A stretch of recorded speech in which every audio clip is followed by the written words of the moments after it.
Shalom keluarga damai yang terkasih di dalam Tuhan.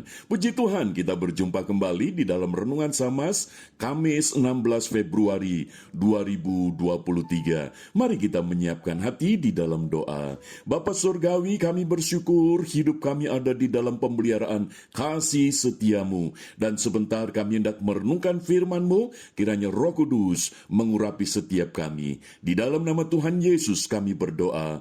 Amin. Keluarga damai, tema yang akan kita renungkan, Kristus adalah imam besar perjanjian baru. Firman Tuhan terambil di dalam surat Ibrani pasal 8 ayat yang pertama sampai dengan ayat yang ketujuh. Namun saya akan membacakan di dalam ayat yang pertama sampai dengan ayat yang ketiga. Demikian. Inti segala yang kita bicarakan itu ialah kita mempunyai imam besar yang demikian, yang duduk di sebelah kanan tahta yang maha besar di sorga, dan yang melayani ibadah di tempat kudus, yaitu di dalam kemah sejati yang didirikan oleh Tuhan dan bukan oleh manusia. Sebab setiap imam besar ditetapkan untuk mempersembahkan korban dan persembahan, dan karena itu Yesus perlu mempunyai sesuatu untuk dipersembahkan. Demikian firman Tuhan. Keluarga damai, di dalam perjanjian lama, tugas daripada imam besar itu ada beberapa. Yang pertama, menjadi pemimpin para imam di bait Allah. Dan itu diundi 1 tahun sekali untuk menentukan siapa ini imam besar.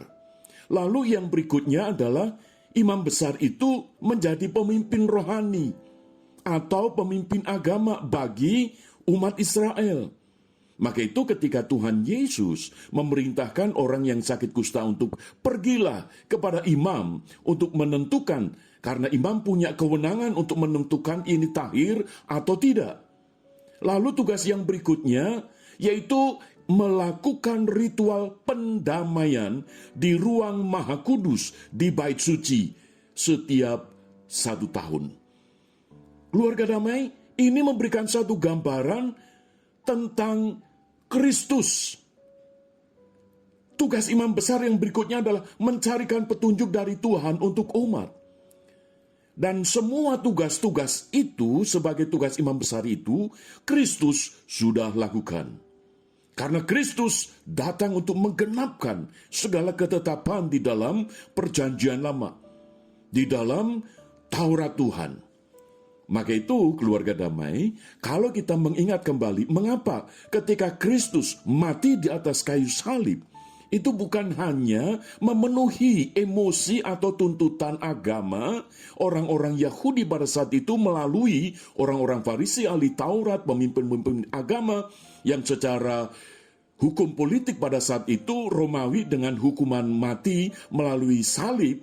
Bukan hanya sebatas itu, tetapi ini menjadi satu penggenapan ketetapan tentang tugas imam besar di dalam perjanjian baru, yaitu perjanjian yang dimulai oleh Kristus di dalam kehidupan setiap orang yang percaya kepada Dia.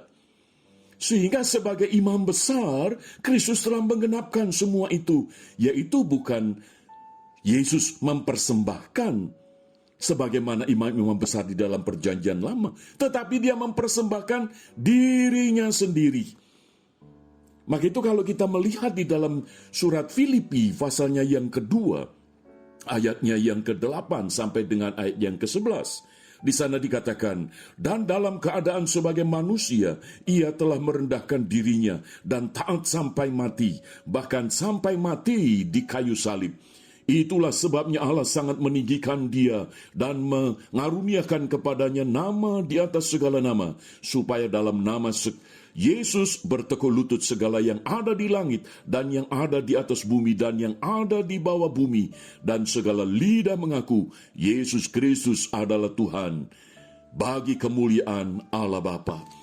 Jadi imam besar yang seharusnya mempersembahkan korban pendamaian itu, tetapi Yesus mempersembahkan dirinya sendiri. Jadi kematian Kristus di atas kayu salib itu untuk menegaskan bahwa Dia bukan hanya mempersembahkan korban pendamaian, tetapi dirinya sendiri dipersembahkan.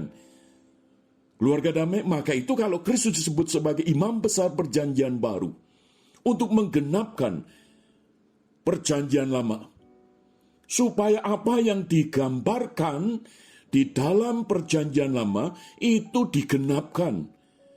Sehingga kalau Kristus disebut sebagai imam besar perjanjian baru, karena bukan hanya tugas-tugas itu dilakukan, tetapi diwujud nyatakan melalui kematian Kristus.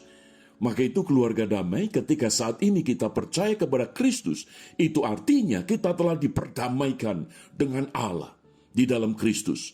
Sehingga tugas imam besar perjanjian baru itu bukan hanya memenuhi tuntutan agama secara ritual, tetapi tuntutan relasi antara manusia yang berdosa dengan Allah yang Maha Kudus. Yaitu sifat daripada imam besar perjanjian baru adalah mempersekutukan kembali. Jadi sifatnya bukan hanya memenuhi aturan-aturan ritual keagamaan, tetapi relasi, hubungan, relasional, bukan ritual. Yaitu relasi yang indah antara manusia yang berdosa yang telah diampuni di dalam Kristus sebagai persembahan pendamaian itu, sebagai perantara. Dan melalui Kristus itu manusia beroleh persekutuan kembali dengan Allah yang Maha Kudus. Maka itu kita bersyukur keluarga damai, jikalau kita boleh percaya kepada Kristus yang adalah imam besar perjanjian baru itu, yang telah memberikan pengampunan sebagai perantara pendamaian antara kita orang yang berdosa dengan Allah yang Maha Kudus. Sehingga hidup kita diberi kuasa. Hidup kita di dalam Kristus menjadi ciptaan baru. Hidup kita di dalam Kristus, kita diberi benih ilahi, kodrat ilahi, sehingga kita ini boleh memiliki satu warisan hidup kekal di dalam Kristus.